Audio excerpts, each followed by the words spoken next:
So hello mga mare, isang mapagpalang Monday na naman sa ating lahat. So ayan, dito nga ino-open ko nga yung bintana patungo kay San Pedro. Charis! Pagkabangon ko nga dito ay naalala ko talaga yung mga pagpapainit ng tubig para may mailagay na nga ako dito sa aming thermos para may pangkapi na nga kami sa umagahan. At kasunod nga ng pagpapakulo ng mainit na tubig ay syempre magkakapi na rin ang inyong wifey Maria bago niya umpisahan yung mga trabaho niya na gawaing bahay. Katulad ko rin ba kayo mga mare na hindi kumpleto ang umaga nyo kapag hindi kayo nakakainom ng mainit na kape sa umaga? And as usual, after ko nga na magkape dyan, ay inayos ko na nga itong mga hinugasan ko at nilagay ko nga sa mga tamang lagayan nila para hindi nga nakakalat dito sa aming lababo. And after ko nga mailagay sa tamang lagayan itong mga nahugasan ko nga, pumunta na nga ako sa kusina ko dito nga sa aking munting tindahan at nagsaing na nga rin ako ng bigas para may pang-almusal na nga rin kami. So dito nga sa harapan ng sari-sari store ay may bintang gulay nga ang aking ate, kaya ang sinabi ko sa kanya ay magluto nga ulit siya ng munggo at lagyan niya nga ng maraming gulay dahil mas gusto ko nga ang munggo kapag maraming gulay.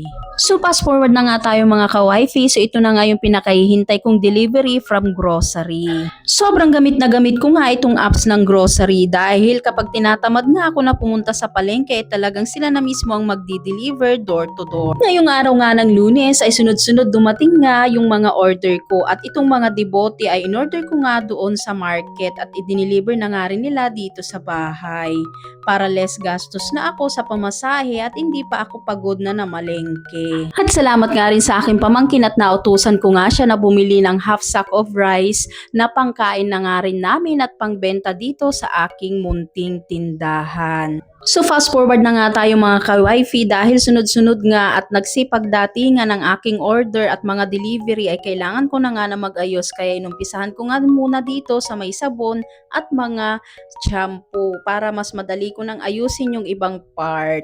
At ulit-ulitin ko nagpapasalamat nga ako sa mga suki namin dito sa aming munting tindahan dahil sa walang sawa nilang pagsuporta at pagbili nga dito sa maliit naming tindahan.